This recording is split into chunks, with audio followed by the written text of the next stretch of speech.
నువ్వు వదిలిపెట్టిన ఉపవాస ప్రార్థన మళ్ళా మొదలుపెట్టు.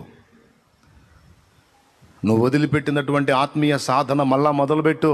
ఈరోజు దేవుడే నీతో మాట్లాడుతున్నాడు. నువ్వు కోల్పోయిన ఆత్మీయత తిరిగి ప్రారంభించు.